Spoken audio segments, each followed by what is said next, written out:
L'instinct maternel est largement considéré comme l'un des liens les plus puissants dans la nature. Cependant, que se passe-t-il lorsque ce lien se brise tragiquement? Aujourd'hui, nous allons explorer 5 cas troublants qui remettent en question notre compréhension de l'amour maternel. Qu'est-ce qui peut pousser une mère à se retourner contre ses propres enfants? Est-ce une question de maladie mentale, de vengeance ou de quelque chose d'encore plus sombre?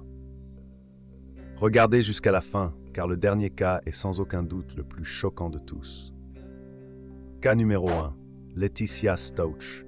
Le 27 janvier 2020, Laetitia Stouch, belle-mère de Gannon Stouch, âgée de 11 ans, a appelé le bureau du shérif du comté d'El Paso, au Colorado, à 18h55 pour signaler la disparition du garçon. Elle a déclaré que Gannon était parti visiter un ami vers 15h30 et n'était pas revenu pour le dîner à 18h comme convenu. Lorsque la police est arrivée, Laetitia a expliqué que Gannon était resté à la maison ce jour-là car il était malade.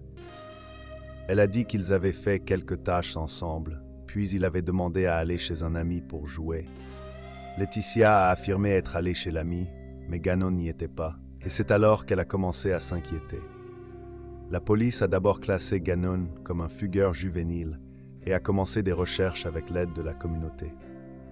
Le père de Gannon, Albert Stouch, qui travaillait en Oklahoma à l'époque, est immédiatement revenu pour aider aux recherches. Les enquêtes ont rapidement révélé des incohérences dans l'histoire de Laetitia. Un voisin, Roderick Drayton, a présenté des images de surveillance montrant Laetitia et Gannon partant ensemble en voiture cet après-midi-là, mais Laetitia revenant seule. Le garçon semblait marcher étrangement, comme s'il était drogué. Au fur et à mesure que les enquêtes progressaient, Laetitia changeait constamment sa version des faits. Elle a donné plusieurs explications différentes, notamment 1. Que Gannon avait été kidnappé par un homme nommé Eduardo ou Quincy Brown, prétendument embauché pour réparer un tapis brûlé. 2. Qu'elle et Gannon avaient été kidnappés par une femme enceinte impliquée dans un stratagème de blanchiment d'argent. 3. Que Gannon s'était blessé en faisant du vélo dans un magasin et qu'un homme l'avait emmené pour des soins médicaux. Au cours des enquêtes, la police a découvert des preuves troublantes dans la maison. Dans la chambre de Gannon, ils ont trouvé une forte odeur d'eau de javel et de petites gouttes de sang sur le mur à côté du lit. En soulevant le matelas, ils ont vu que de grandes quantités de sang avaient imbibé le tapis et atteint le béton en dessous. Le FBI a été appelé pour aider dans l'affaire.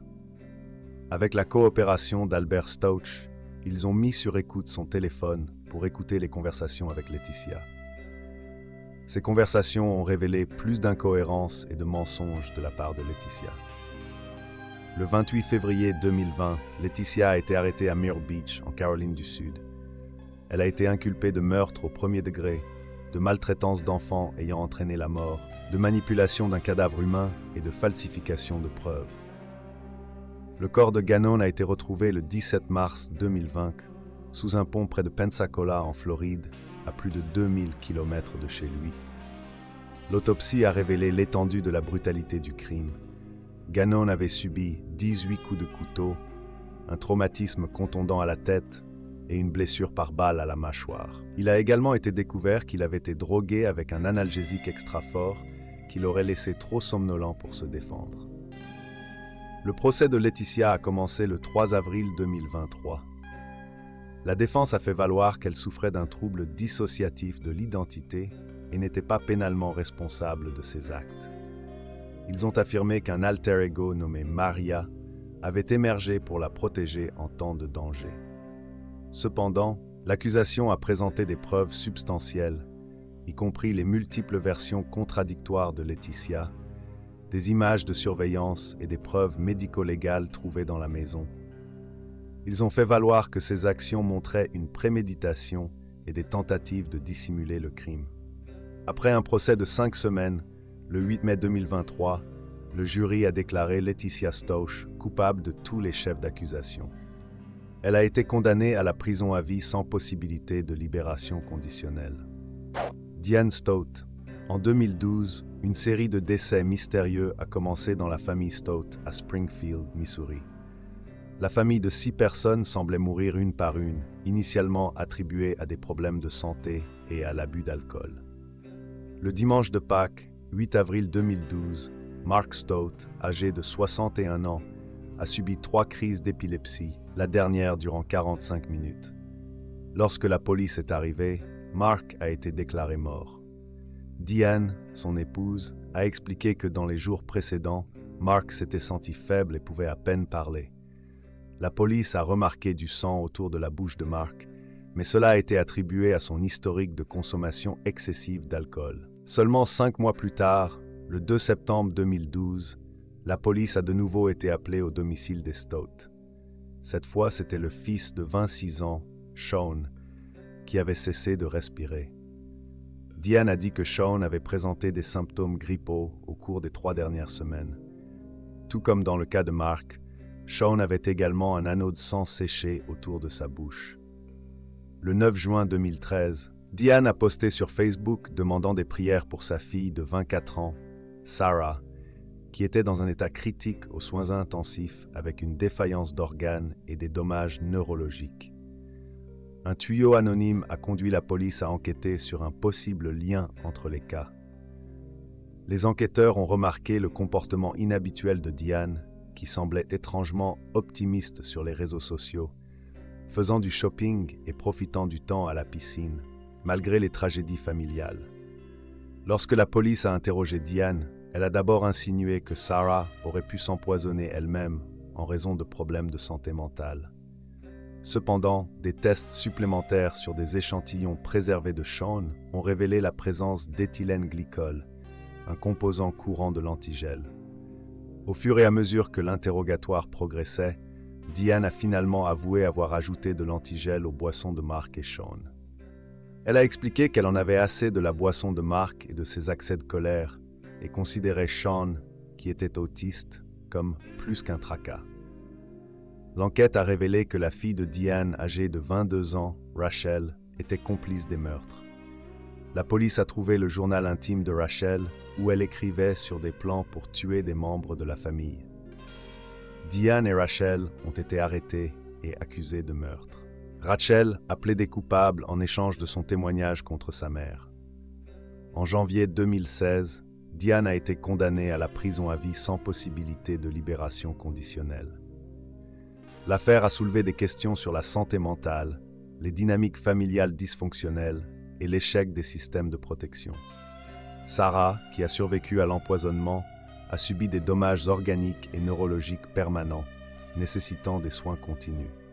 Cette affaire choquante est devenue connue sous le nom de meurtre à l'antigel et a mis en évidence comment des problèmes familiaux non résolus peuvent conduire à des conséquences tragiques et irréversibles. Avant de continuer, laissez votre like et abonnez-vous à la chaîne pour nous aider à apporter plus de contenu comme celui-ci. Hélène Campion.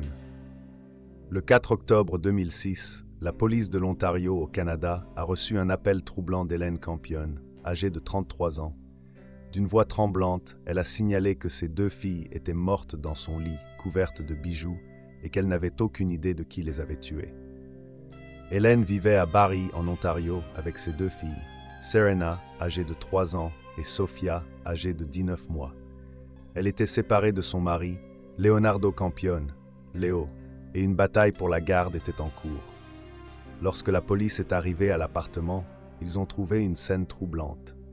Les 2 filles étaient allongées dans le lit, se tenant la main, leur corps froid et leurs lèvres bleu-violet. Elles portaient des robes de soirée et étaient couvertes de bijoux. Un album photo et un chapelet étaient placés à côté d'elle. Initialement, Hélène a suggéré que son mari pourrait être responsable. Cependant, l'enquête s'est rapidement concentrée sur elle. La police a découvert un système de surveillance dans l'appartement et en examinant les enregistrements, a trouvé des vidéos troublantes faites par Hélène avant et après la mort des filles. Dans l'une des vidéos, Hélène s'adressait à son mari, le maudissant et l'accusant de la torturer. Elle a dit « Tu ne peux pas nous faire de mal, tu ne peux pas nous torturer, tu ne peux plus me déranger. » Lors de l'interrogatoire, Hélène a d'abord affirmé ne pas se souvenir d'avoir appelé la police ou de ce qui était arrivé à ses filles. Cependant, Elle a donné des détails étranges, comme avoir remarqué la couleur étrange des lèvres des filles et mentionné qu'elle avait pris beaucoup de pilules. L'autopsie a révélé que les filles étaient mortes par noyade. Elles avaient des ecchymoses sur leur front qui correspondaient au motif du fond de la baignoire, et de l'eau a été trouvée dans leurs poumons. L'histoire d'Hélène a montré qu'elle avait des problèmes de santé mentale. Elle avait déjà été admise dans un service psychiatrique et présentait des comportements paranoïaques, croyant qu'elle était suivie et que des extraterrestres l'observaient. Le procès d'Hélène a commencé en septembre 2010.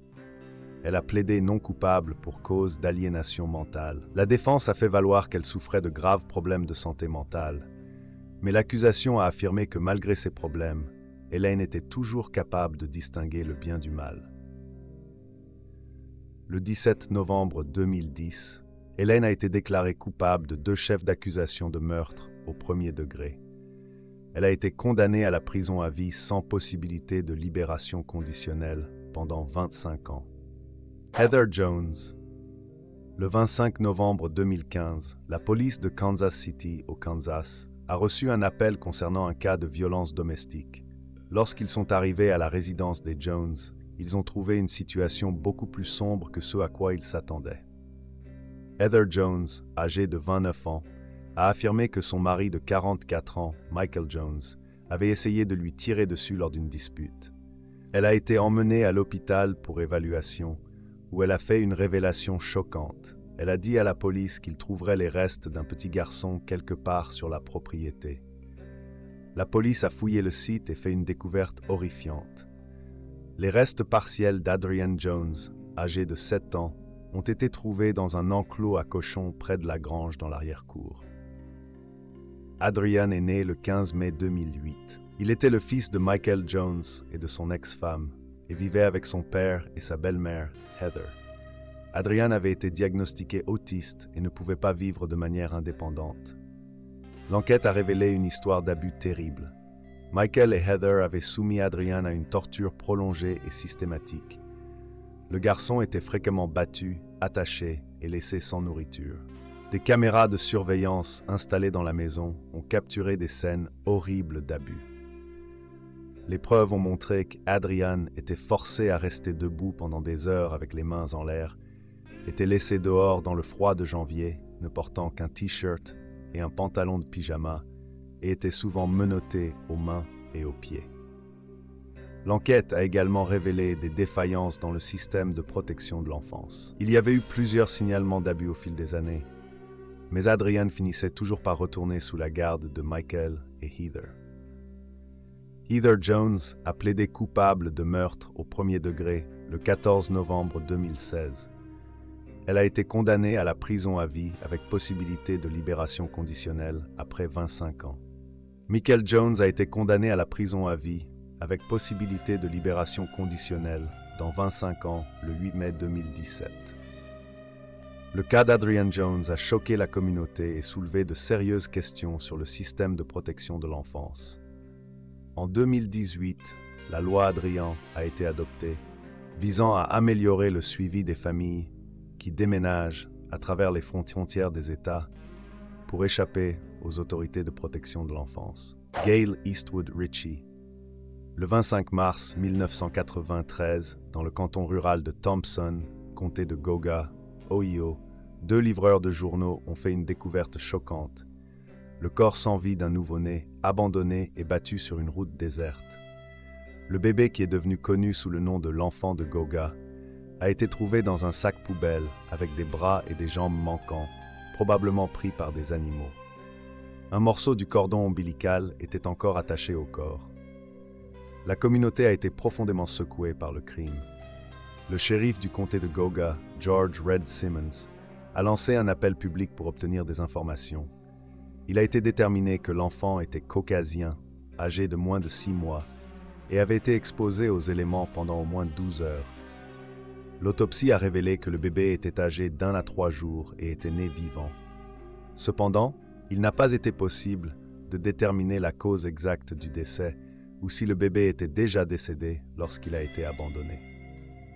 La communauté a adopté le bébé inconnu comme s'il était leur propre enfant.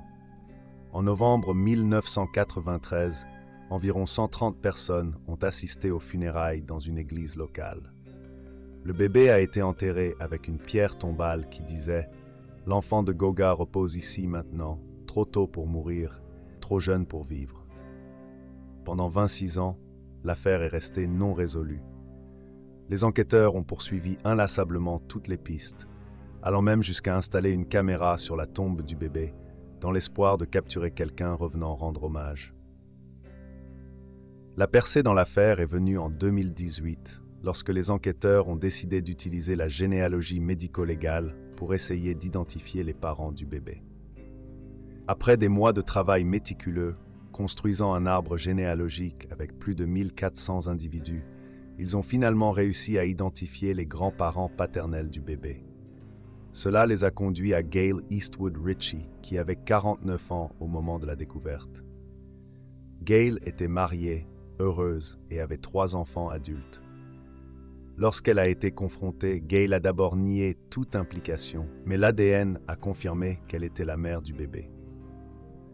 Lors de l'interrogatoire, Gail a finalement avoué.